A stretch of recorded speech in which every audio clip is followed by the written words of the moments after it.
da Manhã. A palavra do prefeito. E como acontece tradicionalmente todas as quintas-feiras, participação do prefeito de Salto de Pirapora, Matheus Marum. Bom dia, prefeito. Feliz ano novo para o senhor e para toda a população do município. Bom dia, Rosana. Muito obrigado. Feliz 2023. Seu som tá baixo, prefeito. A gente não está lhe ouvindo. Tá bem baixinho o som. Ou o microfone foi colocado numa situação que abafa aí. Pode falar? Vamos tentar novamente. Tá aqui ainda sem som, prefeito Matheus Marum.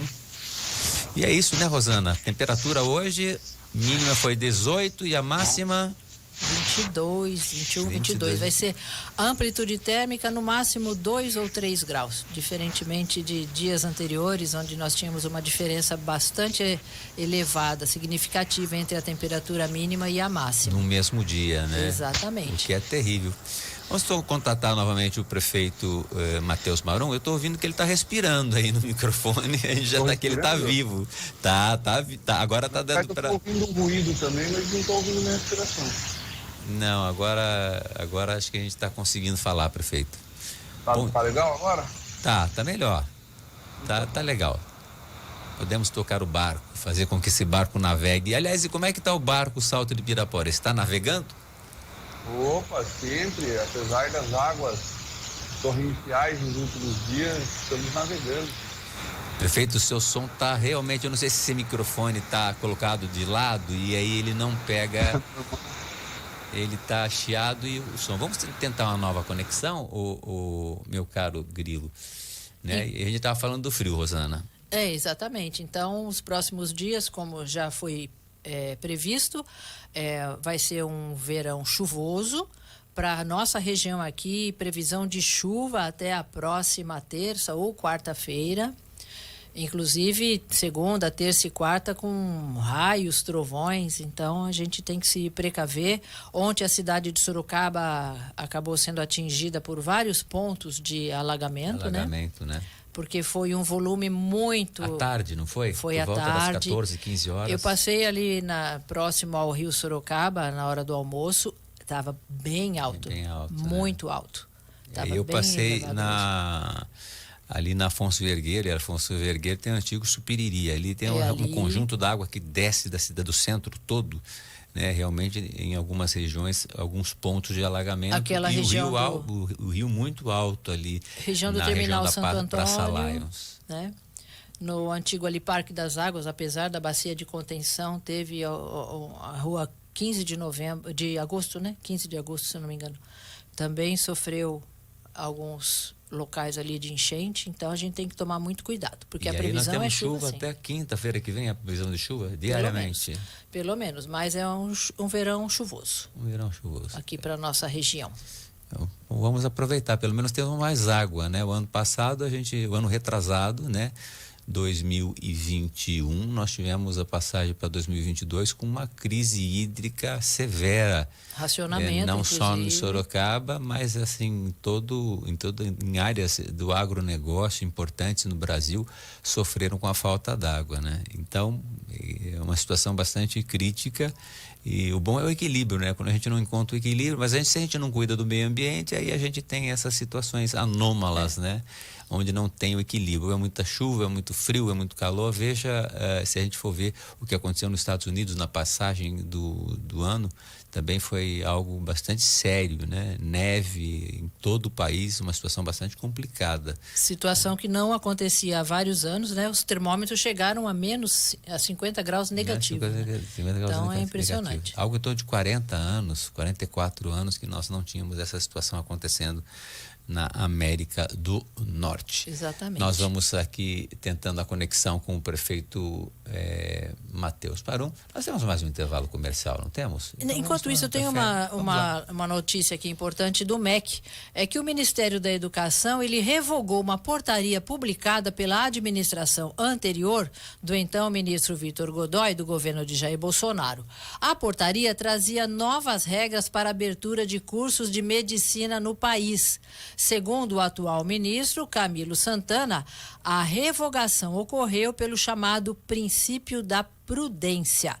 Decidi revogá-la pelo princípio da prudência antes que produzisse efeitos, para que seja feita uma avaliação criteriosa e segura dos seus termos, explicou o ministro numa rede social. Nas últimas horas do dia 31 de dezembro e, consequentemente, do fim do governo anterior, o MEC publicou a portaria. Essas novas regras, segundo Godoy, valorizavam a relação entre o curso e a rede do Sistema Único de Saúde local. De acordo com o ministro, a portaria atualizava os documentos e requisitos para autorização, reconhecimento e renovação do reconhecimento de curso de medicina e criava o chamado Plano de Qualificação de Residências Médicas. Esse plano qualificaria os programas existentes e poderia também criar novos programas e vagas. E aí? O que você sente nessa notícia? Estão querendo segurar a proliferação dos cursos de medicina sem critérios mais profundos? Porque surgiram muitas faculdades de medicina nos últimos anos, né? Depois daquela crise de que mais médicos, faltavam médicos que pudessem fazer o atendimento da saúde, e aí havia um déficit colocado, mas a quantidade também baixa o nível do profissional. Porque não muito tempo atrás nós tínhamos o quê? USP, PUC, Ribeirão Preto. Eu acho que nem tanto ao mar, nem tanto ao céu, nem tanto ao mar, né? Eu acho que a gente tem que ter um equilíbrio entre a quantidade, para não perder também qualidade de qualquer curso de medicina ser aberto sem qualidade mesmo, né? E cuidar de vidas tem que ter muito critério para poder abertura de cursos como esse. Exatamente. Agora, já ouvi de várias pessoas que trabalham na saúde ou trabalharam na saúde. Quando houve o programa dos médicos cubanos do Brasil, foi excelente. Embora algumas pessoas acham críticas, foram mas contra. Eles foram em locais onde médicos não iam, né? Em mais cidades grandes também teve atendimento dos médicos cubanos, excelente qualidade, deu vai ter de tudo, né? Tem gente que gosta, né? tem gente que não gosta, mas eu acredito que naquele momento ele tinha um propósito e cumpriu aquele propósito que ele tinha. Exatamente, né? E foi muito bom, pelo menos é o que eu vi de pessoas que trabalharam e trabalham na saúde. Por outro lado, eu vi muitas críticas, mas aí você tem que analisar as críticas também e pôr um filtro, né? De um lado ou de outro, né? A crítica eventualmente de que os médicos teriam que repassar para o governo cubano uma quantidade enorme do valor recebido e ficava com muito pouco. Enfim, uma situação muito complexa, tudo tem que ser analisado e discutido com profundidade antes de uma decisão importante que o país obviamente precisa ter efetivamente mais médicos nesses rincões, e mesmo nas cidades grandes há lugares que não são preenchidos os concursos para médicos ocuparem essas vagas existentes. Sorocaba é uma prova disso, que não tem preenchido totalmente a quantidade de médicos aqui. Os concursos de maneira quase que contínua acontecem para a contratação de médicos aqui na cidade. Porque acaba concentrando nos grandes centros, nas grandes cidades, e alguns locais ficam sem atendimento precário, o que isso não é bom para a população. Você quer tomar um café, Rosana? Opa, sempre. Então vamos tomar um café Excelsior com produtos da Padaria Real. Daqui a pouco a gente tenta contato com o nosso querido prefeito Matheus Marum de Salto de Pirapora, ok? Vamos um café Excelsior. Voltamos já. Jovem Pan, sempre à frente. Inovação constante para informar e prestar serviço. Na hora do fato, sempre Jovem Pan. Reflexo da sociedade. Credibilidade em primeiro lugar. A Jovem Pan é inoxidável. Não enferruja nunca. Rádio Jovem Pan. Bom dia, da Padaria Real.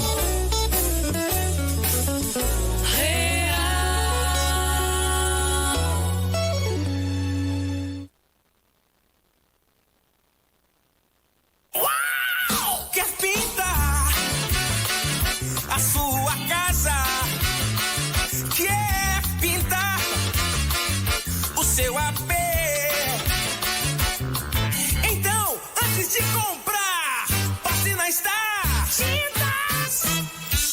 melhores preços e a linha completa das marcas Souvenir e Lux Color você encontra aqui. Star Tintas, Nogueira Padilha 376, Vila Hortência. Ligue 3224-4840, porque você já sabe. Então, antes de comprar, passe na Star Tintas.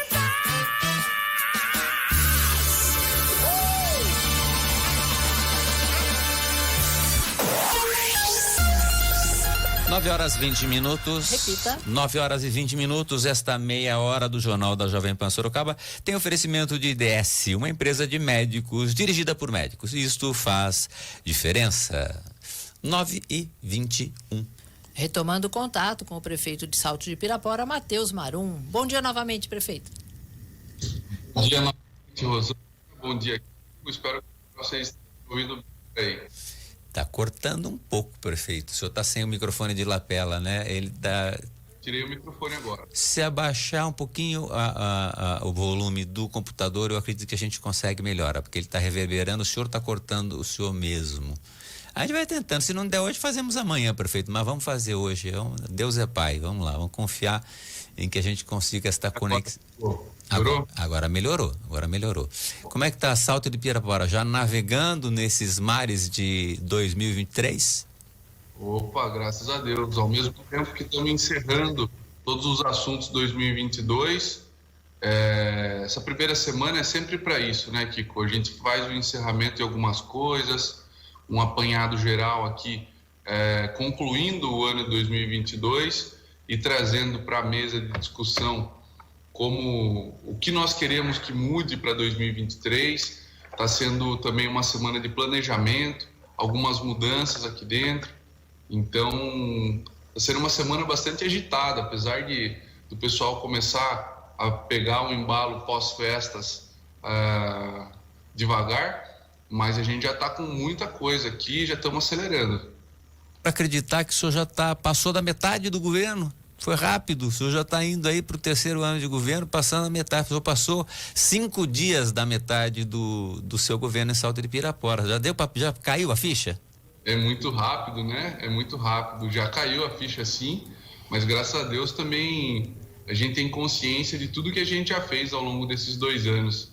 Nós não podemos esquecer o quão difícil foi o nosso primeiro ano, uma pandemia, todos os desafios que nós tivemos que superar, ainda que sem muita experiência de prefeitura.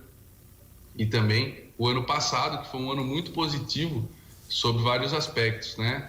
De obras, serviços, festas, eventos, tudo que nós fizemos aqui foi um grande sucesso. Então, mesmo passando rápido, a gente tem esse sentimento de que estamos cumprindo o nosso dever e que estamos atendendo às expectativas. Prefeito, eu li que algumas cidades iriam perder recursos porque já a prévia do IBGE traria uma quantidade de menor de habitantes. O senhor já verificou algum número de Salto de Pirapora em relação ao IBGE, estimando aí o que pode mudar para melhor ou para pior em relação ao número de habitantes ou as estatísticas que já estão disponíveis previamente para esse início de ano? A tendência é que melhore, né, Kiko? Nós temos, segundo o último censo do IBGE, 44 mil e poucos habitantes aqui em Salto de Pirapora, e segundo esse novo censo, ainda com 88% dos trabalhos concluídos, né, temos ainda 12% por concluir, nós já temos esses 44 mil e qualquer coisa de habitantes. Então, se a tendência se confirmar, nós passaremos aí dos 48 mil habitantes. E isso, com certeza, devido ao número de habitantes, isso aí não vai nos prejudicar na parcela do Fundo de Participação dos Municípios, nada disso.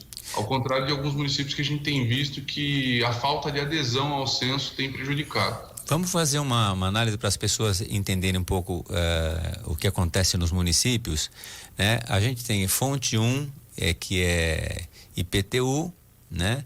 e ISS. Seriam os 2 impostos que a prefeitura recebe direto ela.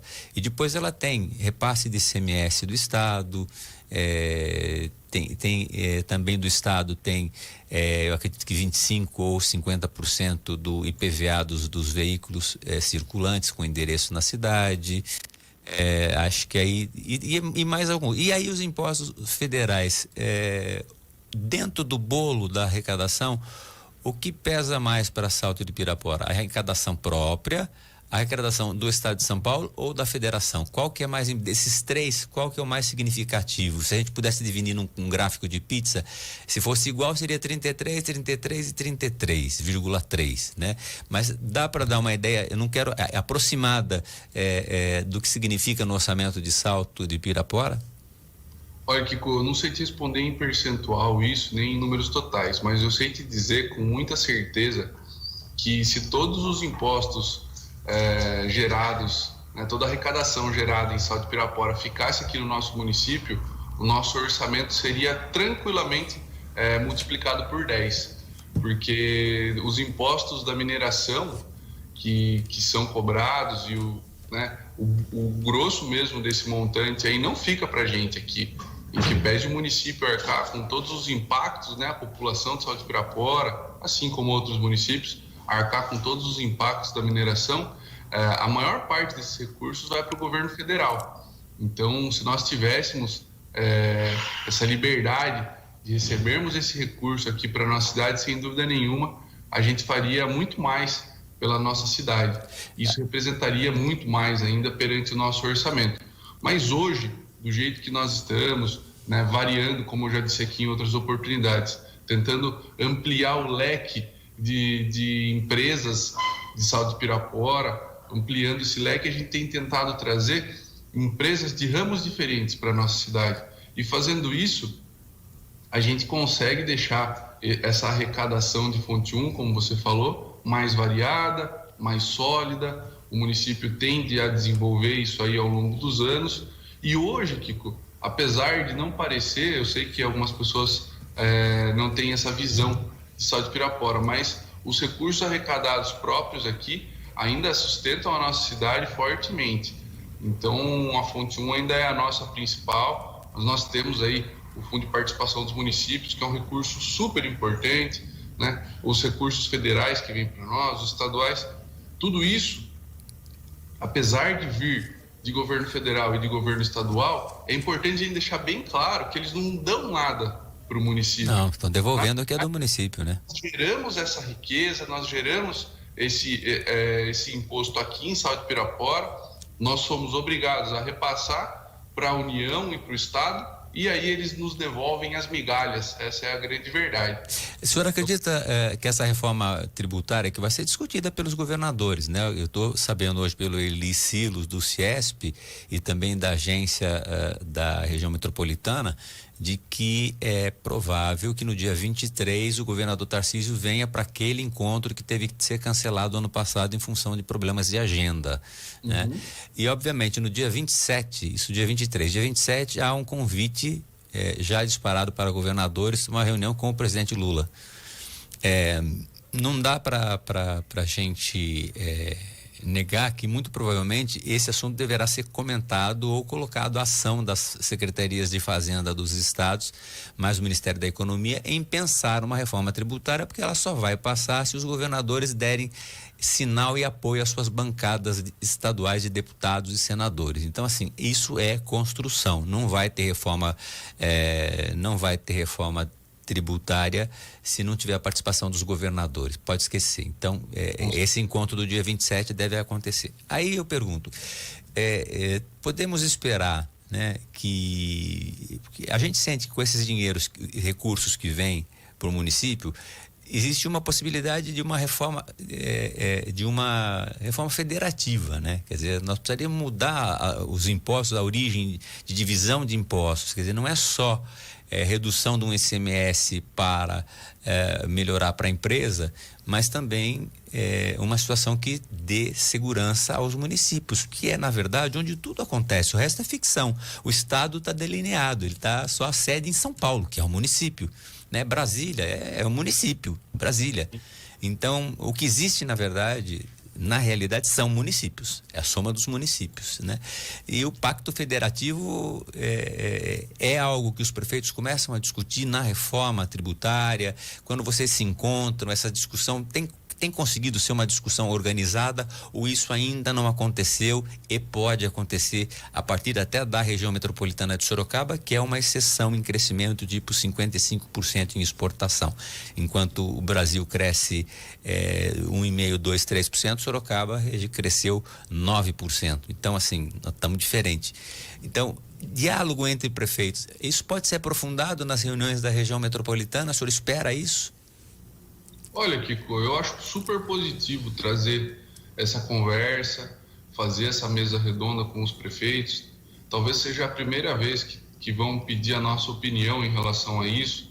Nós que somos os verdadeiros afetados por isso, que temos aí as nossas experiências pessoais do dia a dia para contar, somos os últimos a ser consultados. Eu acompanhei aí ao longo do último governo. O ministro Paulo Guedes falava sobre mais Brasil e menos Brasília, mas com o fim do governo e início do governo Lula agora, eu vejo que isso é cada vez mais uma ilusão. Esse Brasil descentralizado, eu acho que nunca vai acontecer. É interessante para os governos, para os presidentes da República e para o governo federal, independente de ideologia, partido ou pessoa. É interessante para eles essa centralização dos recursos, centralização do poder. Então, cada vez menos importa a opinião dos prefeitos nesse debate. Mas na hora de pedir voto no município, importa muito, né? É verdade, é isso mesmo. E o pior, né, Kiko, é que o pessoal acaba se envolvendo, fazendo campanha, enfim, nós acabamos nos envolvendo e fazendo campanha porque nós somos obrigados a isso. A ordem da situação é essa, né? Então, se não trabalhar, não vai ter emenda, não vai ter, enfim, tem que trabalhar para aquilo que acredita. Que nós temos, mas se a gente não jogar o jogo, tem menos ainda. Essa é a nossa realidade. E eu me surpreendo, né, positivamente com o governador Tarcísio pelo convite para que nós possamos debater esse assunto. Espero que ele ouça realmente os prefeitos. Ele é uma pessoa muito coerente, né? Apesar de ser governador há poucos dias, é uma pessoa experiente já na vida pública. Tenho certeza que vai conseguir formatar uma boa proposta para levar para sua bancada de deputados, para assim, a gente poder atuar perante o Congresso.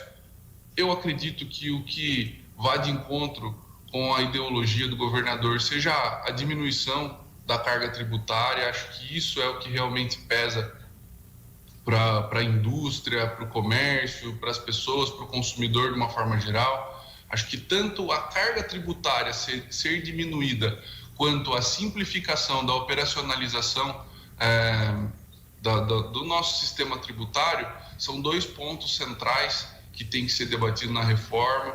Eu acho que isso é o necessário, é o ponto-chave e é o principal fator pelo qual o Brasil não consegue dar mais um passo rumo ao desenvolvimento.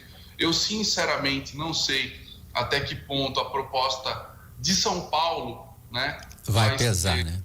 Vai ser bem vista pelos outros estados, em especial pelos estados governados pelo PT, por exemplo, porque a ideologia do nosso governador difere da ideologia de esquerda. Então, tem que ver até que ponto o que vai ser colocado pelos prefeitos vai ter força de chegar lá em cima, até os debates no Congresso. Eu espero que os nossos deputados, eles nos representem bem, nos representem decentemente, fazendo realmente uma defesa do consumidor, da população daqui da nossa região, pensando no desenvolvimento industrial, das empresas, do comércio, porque no final das contas, né, que os geradores de empregos, quem tira a pessoa da miséria verdadeiramente, não é o governo, não é o Lula, não é o Bolsonaro, é o empresário, é a pessoa que está contratando ali no dia a dia. Então, esses são os verdadeiros heróis.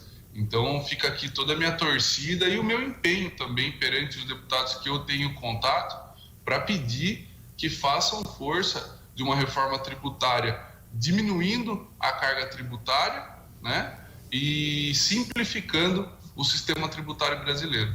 Tudo bem, prefeito, existe aqui uma colocação, a gente hoje está no tempo avançado, né? Acabamos tendo pouco tempo. O Danilo, ele diz o seguinte: prefeito, bom dia, está rolando um boato de um novo bairro de casas populares em Salto de Pirapora, o senhor sabe de algo? Podemos nos informar?